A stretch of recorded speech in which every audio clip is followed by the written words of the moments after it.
Siempre habla para ustedes el hermano Alexander Castellanos desde la Iglesia de Cristo en la República de El Salvador.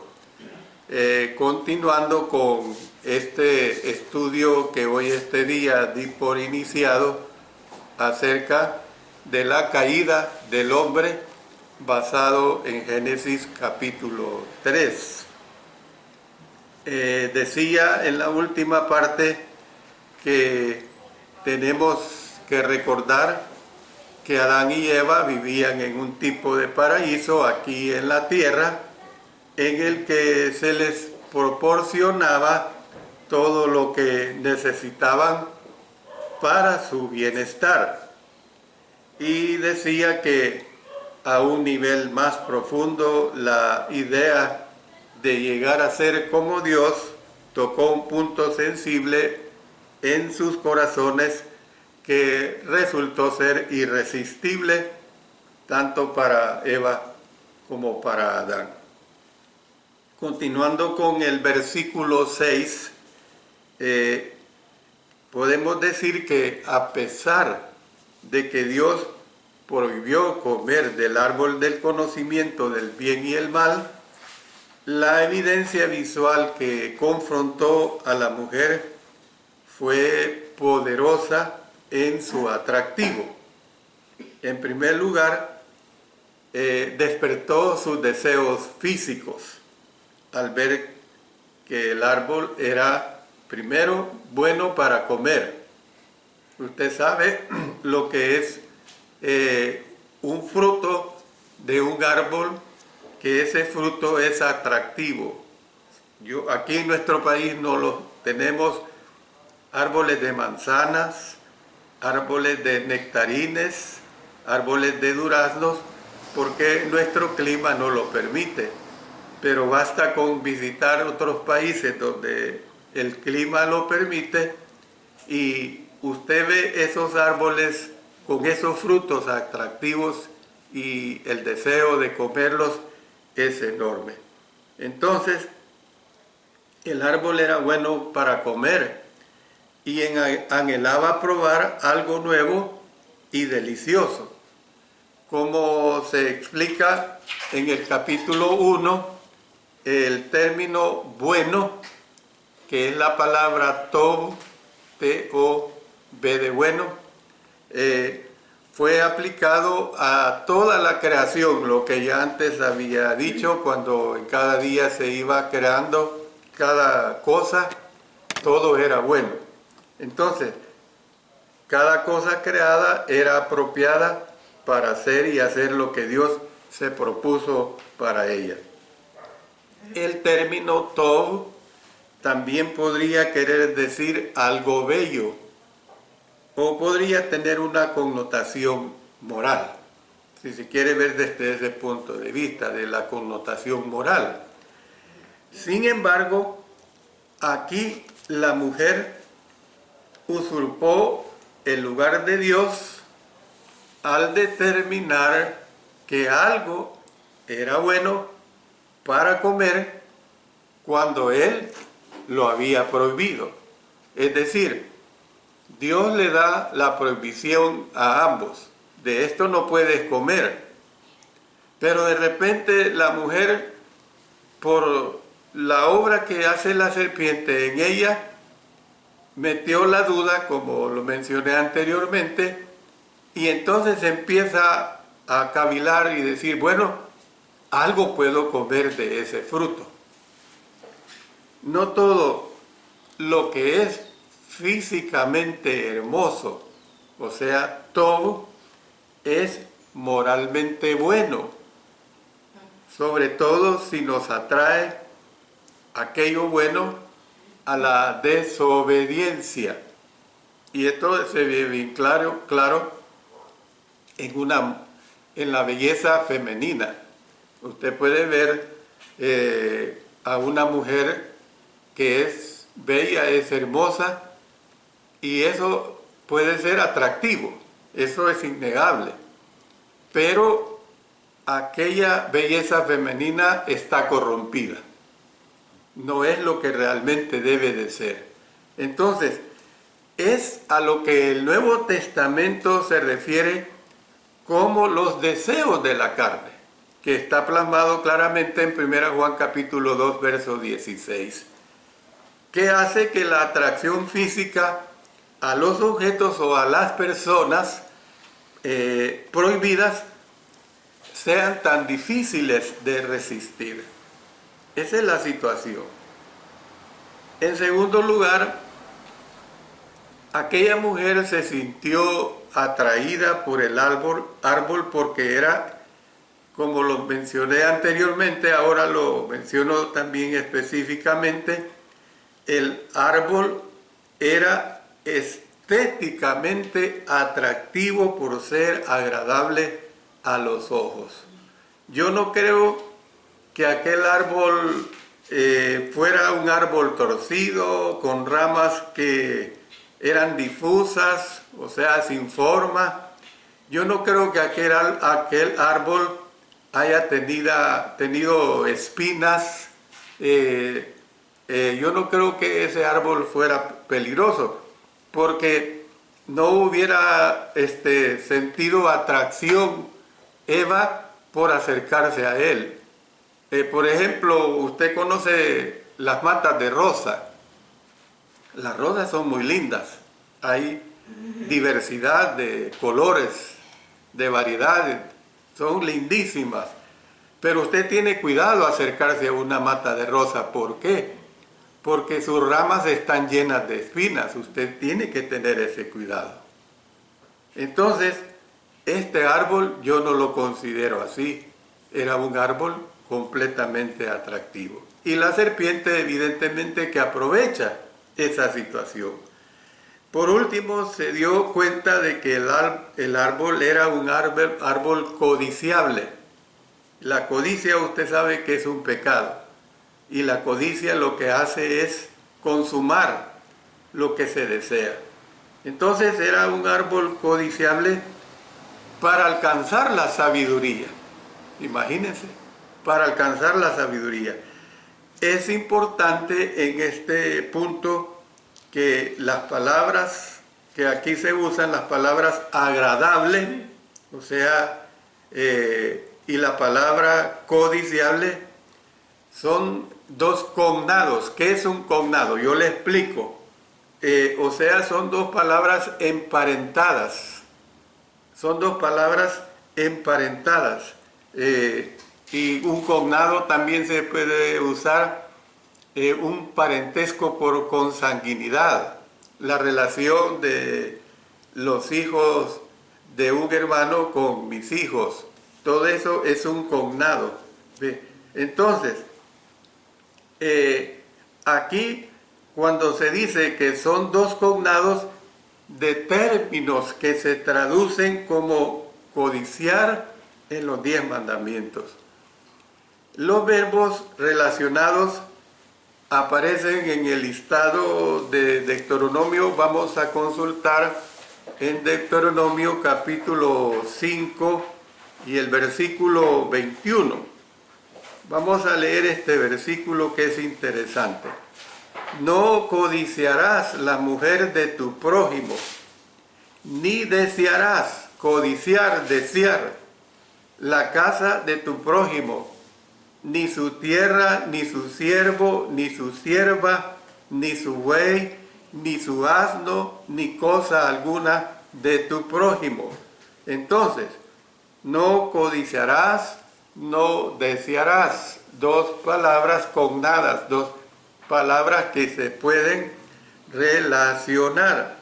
Entonces, este relato ilustra el peligro que el pueblo de Dios actúe sobre la base de la apariencia y lo que parece deseable y que corresponde precisamente con los deseos de los ojos y la vanagloria de la vida. Un cognado. Los deseos de los ojos y la vanagloria de la vida, que se nos presenta justamente aquí en 1 Juan capítulo 2, versículo 16.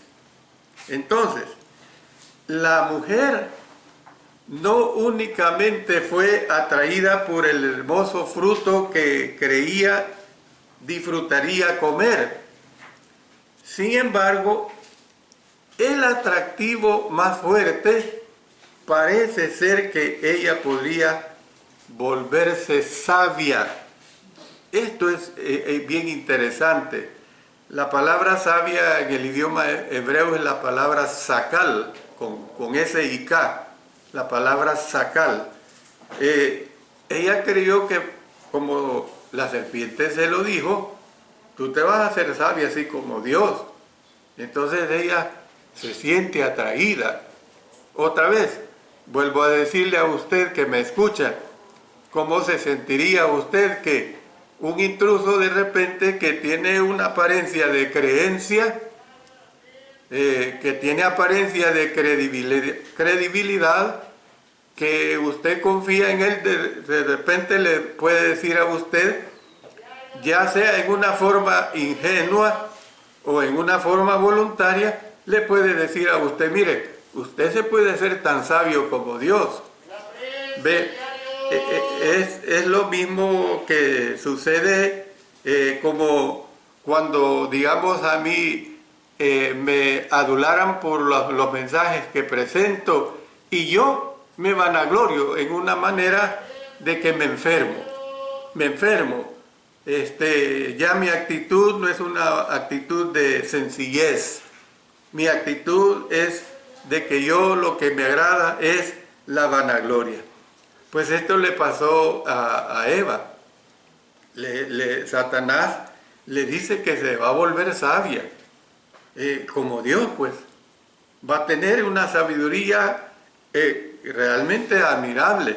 Entonces, usted puede ver que se imaginaba obteniendo gran sabiduría, entendimiento y conocimiento que le daría libertad para determinar su propia vida y destino.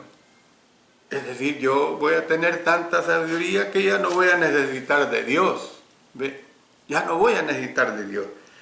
Obviamente, la serpiente creyó la mentira de la serpiente, alegando que este tipo de sabiduría le permitiría presumir de sus propios logros, de su propia condición, es decir, el ser como Dios.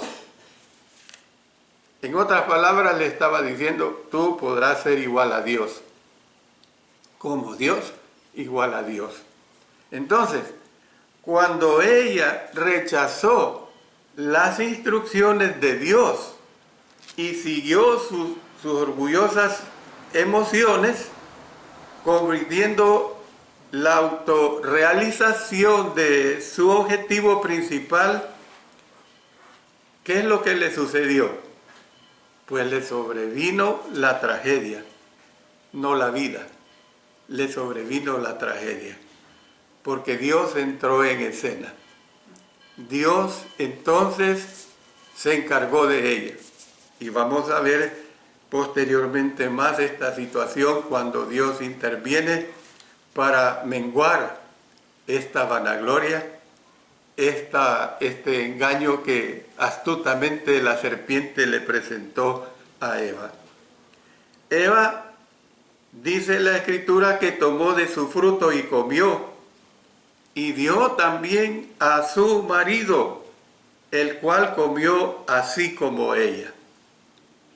El texto no dice que el hombre fue tentado con palabras inteligentes de racionalización.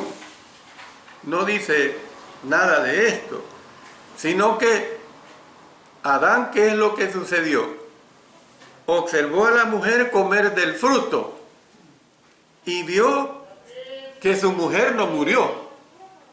No murió, lo saboreó. Bueno, y yo solo me lo imagino viendo a Adán. Mi mujer ha comido y no murió. ¿Cómo es eso? Entonces, ¿qué fue el paso siguiente? Hizo lo mismo. Hizo lo mismo. Escuchó a su mujer y no a Dios.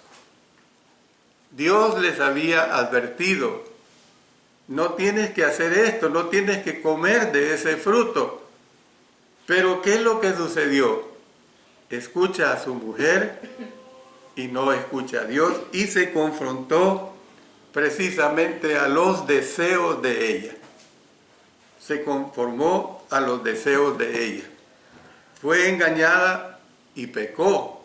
Sin embargo, su pecado fue la desobediencia voluntaria. Óigase bien, la desobediencia voluntaria al mandato de Dios. Es decir, que ambos se dieron cuenta de sus errores, por decirlo así, ya muy tarde. No hay cosa más terrible advertir a una persona de una situación y que ni para atrás ni para adelante la persona oye, no oye. Y sucede que cuando está enfrascada en la situación indebida, entonces vienen los lamentos. Pero ya es muy tarde. Así sucedió con Adán y Eva. En lugar de ser libres, Adán y Eva estarían sujetos a una vida de arduo trabajo y sufrimiento que terminaría en muerte. Terminaría en muerte. Un arduo trabajo y un arduo sufrimiento. Entonces, en el versículo 7, vemos que los resultados del pecado vinieron rápidamente unos tras otros.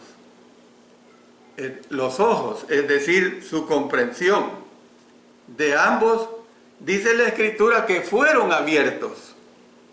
Fueron abiertos. Hombre, si el Señor me dijo esto, ¿y qué pasó conmigo? No quise escuchar, no quise oírlo. ¿Y ahora qué? Ahora estaban las consecuencias. No fue que obtuvieron una sabiduría ni una iluminación divina, por decirlo así. Más bien lo que habían percibido previamente como algo que era correcto, ahora parecía malo. ¿Y qué es lo que, mire qué cosa? Dice que conocieron que estaban desnudos. Conocieron que, yo me pregunto, créanmelo, cuando Dios los crea, Adán desnudo, saca a su mujer de su costilla desnuda. ¿Cuánto tiempo anduvieron así en ese hermoso paraíso? Felices, no se daban cuenta. Y yo me pregunto, yo soy inútil al frío, porque nuestro país es caliente. Y sin duda allí no había ese frío horrible. Pero haya lo que haya sido, tenían la protección de Dios, andaban desnudos. ¿Ve? Pero cuando pecan, desobedecen a Dios, conocen que estaban desnudos. Intercambiaron su inocencia previa por el conocimiento vergonzoso de que estaban desnudos, por lo que trataron de cubrir, dice la Escritura que trataron de cubrir su desnudez con delantales, dice que hechos de hojas de higuera. Yo quisiera saber más de estos delantales y hojas de higuera. Realmente después voy a dar algo más sobre esta situación. Pero se dan cuenta pues de que por su pecado ya la desnudez tienen que ocultarla. Ya la ven la desnudez como un pecado. Y posteriormente, como lo vimos en los estudios que tuvimos de Levítico, ustedes recuerdan que vimos cómo es que el Señor, cuando dio una diversidad de leyes, habló bien claramente cómo es que los hijos no pueden ver la desnudez de sus padres, de sus hermanas y una serie de restricciones que hubo ya en relación a esta situación. Entonces termino con esta última apreciación. ¿de quién estaban tratando de ocultarse uno del otro o de Dios? ¿De quién estaban tratando de ocultarse? Adán de Eva y Eva de Adán. U ocultarse de Dios. Entonces, la respuesta tal vez sea de ambos. Se da cuenta Adán que ya no era correcto que su mujer Eva le viera desnudo permanentemente. Se da cuenta Eva que ya no era correcto que su hombre Adán le viera desnuda todo el tiempo. Pero también perciben que aquella desnudez ya no reflejaba la inocencia ante Dios. Eso es lo principal que hay que entender. Su desnudez ya no reflejaba la inocencia ante Dios. La respuesta, como digo, incluye ambas situaciones. Parece ser que el primer hombre y la primera mujer eran como niños que a lo mejor habían alcanzado la edad de la pubertad y de repente que creyeron que la desnudez y la diferencia en su sexualidad era algo de lo que había de avergonzarse de una manera que antes no había ocurrido, antes no se había dado. ¿Ve? Y esto es normal, fíjense que en la formación humana, los niños, las niñas cuando nacen, los padres les vemos desnudos, desnudas, y es un gozo gozarles su desnudez, aquellas formas de los niños, de las niñas tan hermosos, tan cándidas. Es algo de un atractivo de lo más sano que puede haber. Pero de repente, 4 o 5 años, aquella desnudez va cambiando. El niño o la niña ya no quiere exponer esa desnudez. Los padres también ya no queremos que sean sometidos a esa desnudez. Y entonces, precisamente, tiene que haber otro modo de conducirse. Además, el hecho de que reconocieron su desnudez después de desobedecer a Dios, sugiere que ellos tenían un sentimiento de culpa, incluso antes de que Dios los confrontara. La misma desnudez, hermanos, les ayudó a entender que tenían un sentimiento de culpa. Experimentaron un distanciamiento a partir de ese momento, un distanciamiento ya no sintiéndose a gusto en la presencia de su Creador. Y hay una cosa que quiero decirles, que no hay cosa más terrible cuando ya uno no se siente a gusto ante una situación. No hay cosa más terrible cuando uno ya no está a gusto o tranquilo ante determinada situación. Usted piense, cada quien que me escucha, en su determinada situación. Usted la sabrá. Entonces, cuando usted ya no se siente a gusto en determinada situación, entonces usted tiene que hacer un cambio. ¿Cuál es ese cambio? El cambio de mejorar, no el cambio de empeorar, porque usted como hijo o hija de Dios, usted no busca las cosas de Dios para empeorar, sino que usted busca a Dios para ayudarse. Eso es lo que usted tiene que entender. Y usted, amigo, cuando usted tome en cuenta estas reflexiones, también los cambios que se dan es precisamente en base a que en su vida todo sea mejor y que todo sea para la honra y gloria de nuestro Dios. En el próximo domingo, si es la voluntad de nuestro Señor, creo será el domingo 4 de octubre. Sí, domingo 4 de octubre. Vamos a continuar con la tercera y cuarta parte de este estudio sobre la caída del hombre. Yo espero, hermanos y hermanas, amigos, que nos sintonicen a través de estos hermosos medios de transmisión, de difusión de la palabra. Y si usted quiere escucharnos, pues con todo gusto estamos dispuestos a ayudarle. Siempre les recuerdo que estos estudios son subidos a través del canal de YouTube, y si usted quiere volverlos a escuchar o invitar a alguien a que los escuche, pues ahí están disponibles.